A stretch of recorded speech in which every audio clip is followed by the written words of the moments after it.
नमस्कार, स्वागत है आपका नादी टीवी में और मैं हूं आपके साथ पूनम जैन। चलिए शुरुआत करते हैं बुलेटिन की। भोपाल के इकबाल मैदान में फ्रांस के राष्ट्रपति के खिलाफ हुए प्रदर्शन के मामले में मुख्यमंत्री शिवराज सिंह चौहान सख्त नाराज हैं। चुनाव से फ्री होते ही सीएम ने आज एसीएस गृह और एडीजी के साथ कानून व्यवस्था की समीक्षा करेंगे। इसके बाद भोपाल कमिश्नर, एडीजी, कलेक्टर और डीआईजी को 4 बजे तलब किया गया है। सूत्रों के मुताबिक इसके बाद मुख्यमंत्री कड़ा फैसला ले सकते हैं और डीआईजी, एसडीएम सहित कुछ अफसरों पर गाज भी गिर सकती है। गौरतलब है कि पिछले दिनों कांग्रेस विधायक आरिफ मसूद के नेतृत्व में बड़ी संख्या में अल्पसंख्यक समुदाय के लोगों ने इकबाल मैदान पर प्रदर्शन किया था। वो फ्रांस के राष्ट्रपति का विरोध कर रहे थे। इस मामले में प्रोटेम स्पीकर रामेश्वर शर्मा ने बयान दिया था, जिसके बाद उन्हें सोशल मीडिया पर जान से मारने की धमकी दी गई थी। शर्मा ने डीआईजी इरशाद वली और एसडीएम जमील खान पर प्रदर्शनकारियों को संरक्षण देने का आरोप लगाया था।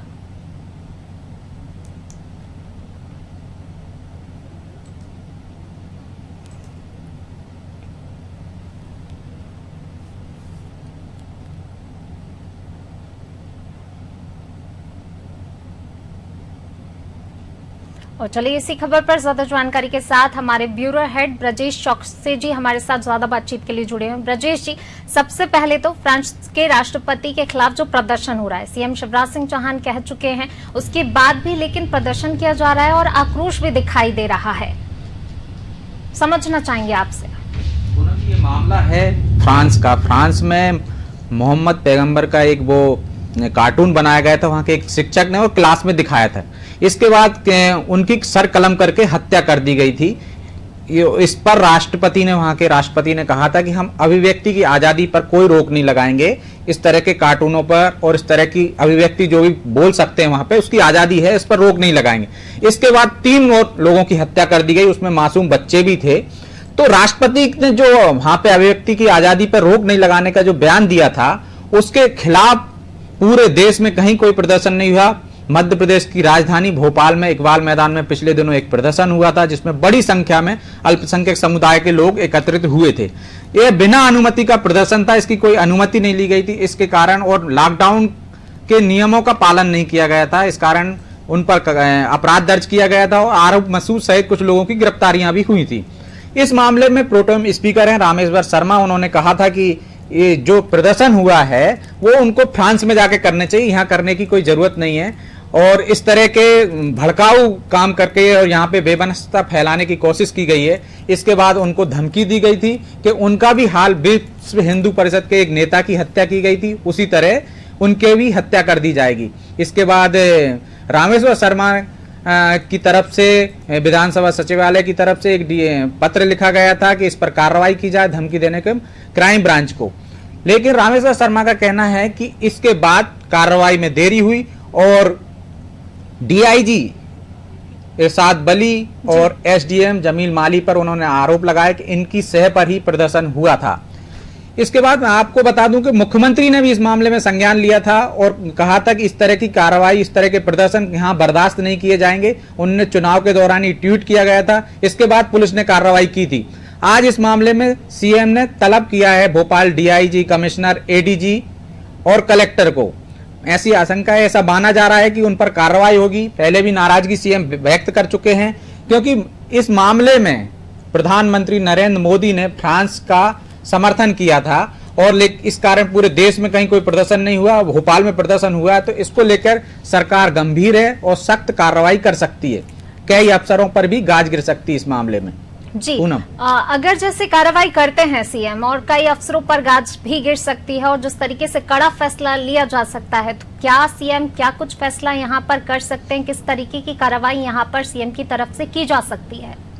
पूनम, डीआईजी पे कार्रवाई हो सकती है और जो एसडीएम है जमील खान, जिन पर आरोप लगा रहे हैं प्रोटेम स्पीकर रामेश्वर शर्मा, उन पर भी कार्रवाई हो सकती है और अन्य अधिकारियों पे कलेक्टर भी इस पे कार्रवाई में दायरे में आ सकते हैं। 3:30 बजे मुख्यमंत्री ने एडीजी, कानून व्यवस्था, इंटेलिजेंस को, डीजीपी को और एसीएस गृह को तलब किया है। उनके साथ बैठक करेंगे, पूरी कानून व्यवस्था की समीक्षा करेंगे, यह प्रदर्शन कैसे हुआ है, इंटेलिजेंस कहां फैल हुआ है, इस सारी बातों पर चर्चा करेंगे। इसके आधा घंटे बाद उन्होंने भोपाल के आला अफसरों को तलब किया है, जिसमें कलेक्टर हैं, कमिश्नर हैं और आईजी हैं, जो एडीजी रैंक के स्तर के अधिकारी हैं, और डीआईजी को बुलाया है। उनसे भी जवाब तलब किया जाएगा कि ये प्रदर्शन कैसे हो गया, खुफिया तंत्र इसमें कहां फैल हुआ और पुलिस ने क्या कार्रवाई की।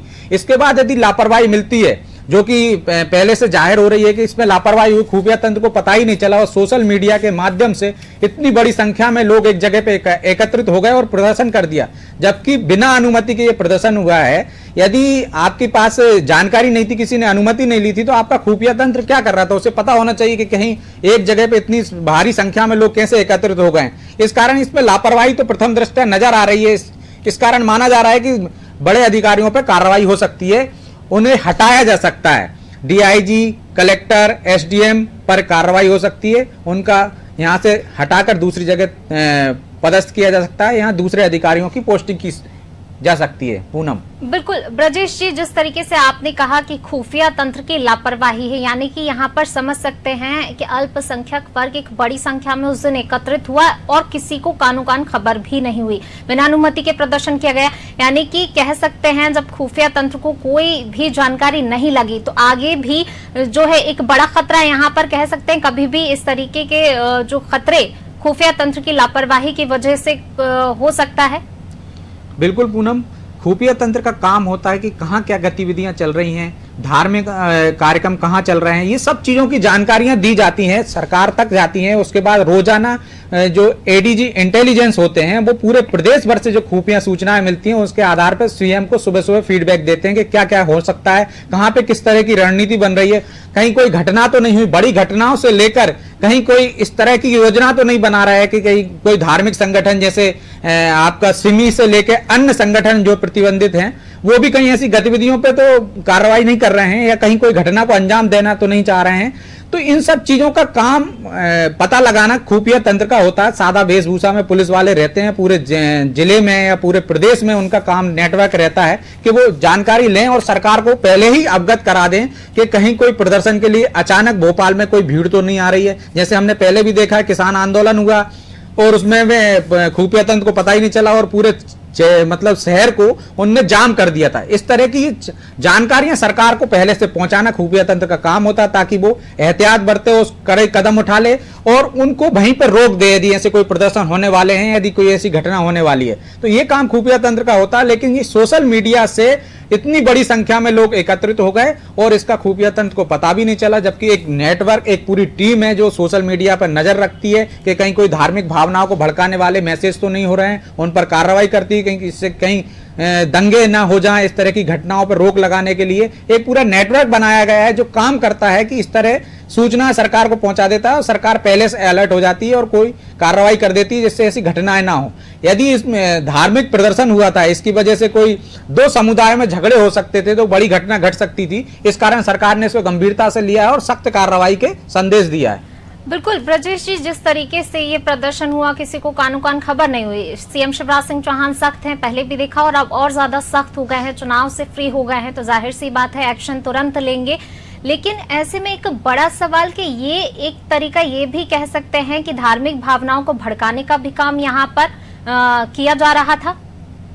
बिल्कुल पूनम, एक तरह से ये जो प्रदर्शन था वो गैर जरूरी था।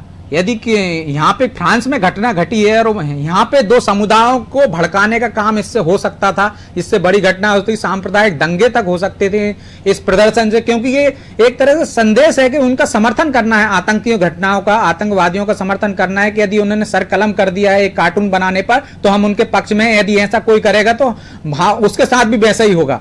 और यही बात प्रोटेम स्पीकर रामेश्वर शर्मा ने कहा था कि जिन लोगों ने यहाँ प्रदर्शन किया वो फ्रांस में जाके करें, फ्रांस में घटना हुई है, यहाँ ऐसी कोई घटना नहीं होती और इस तरह की कार्रवाइयां नहीं होती। क्यों दूसरे समुदाय को या इस तरह की भड़काने वाला काम किया जा रहा है यहाँ पे, तो उसको लेकर उनको भी धमकी मिली है कि जिस तरह से पहले हत्या हो चुकी है उसी तरह रामेश्वर शर्मा की भी हत्या की जा सकती है। तो रामेश्वर शर्मा का भी ये कहना है कि जब मैंने शिकायत किया, मेरे सचिवालय से शिकायत गई, तो उसमें कार्रवाई करने में भोपाल पुलिस ने देरी की और जबकि और उनसे संपर्क भी नहीं किया गया डीआईजी द्वारा और पूछा भी नहीं गया, जबकि प्रोटोकॉल के तहत उनको संपर्क करना चाहिए था और उन्हें उनकी सुरक्षा बढ़ाना चाहिए थी, लेकिन उन्होंने ध्यान नहीं दिया। ये लापरवाही पर भी उन्होंने नाराजगी व्यक्त की और मुख्यमंत्री ने भी कहा था कि इस तरह की कोई घटनाएं ना हो सके मध्य प्रदेश में, इसके लिए पुलिस को अलर्ट रहना चाहिए और हमने कार्रवाई की है।